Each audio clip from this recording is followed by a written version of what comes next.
Hello, the speech I decided to read is The Pleasure of Books by William Lyon Phelps. The habit of reading is one of the greatest resources of mankind, and we enjoy reading books that belong to us much more than if they are borrowed.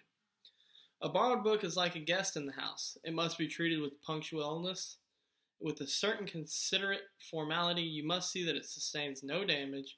It must not suffer while under your roof. You cannot leave it carelessly. You cannot mark it. You cannot turn down the pages. You cannot use it familiarly.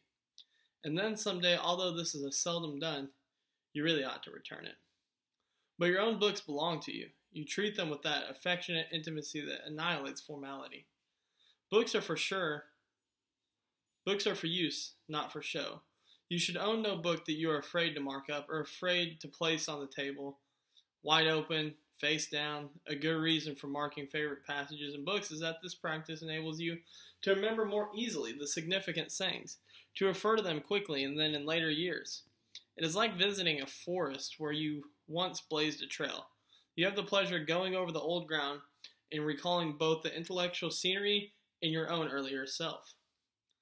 Everyone should begin collecting a private library in youth. The instinct of private property, which is fundamental in human beings, can here be cultivated with every advantage and no evils.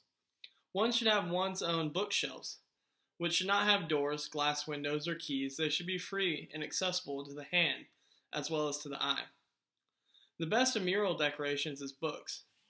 They are more varied in color and appearance than any wallpaper.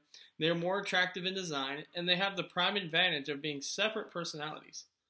So that if you sit alone in a room, in the firelight, you are surrounded with intimate friends, the knowledge that they are there in pain views both stimulating and refreshing. You do not have to read them all. Most of my indoor life is spent in a room containing 6,000 books, and I have a stock answer to the invariable question that comes from strangers. Have you read all those books? Some of them twice. This reply is both true and unexpected. There are of course no friends like living, breathing, corporal men and women. My devotion to reading has never made me a recluse. How could it? Books are the people, by the people, for the people. Literature is the immoral part of history. It is the best and most enduring part of the personality. But book friends have this advantage over living friends. You can enjoy the most truly aristocrat society in the world whenever you want it. The great deed are beyond our physical reach, and the great living are usually almost inaccessible. As for our personal friends and acquaintances, we cannot always see them. Perchance they're asleep or away on a journey, but in a private library, you can at any moment converse with the Socrates and Shakespeare, or Carlyle and Dumas, or Dickens, or Shaw, or Barrie, or Galsworthy, and there is no doubt that in these books you see these men at their best. They wrote for you.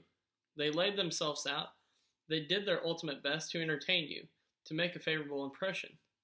You are necessary to them as an audience is to an actor, only instead of seeing them masked, you look into their innermost heart of heart.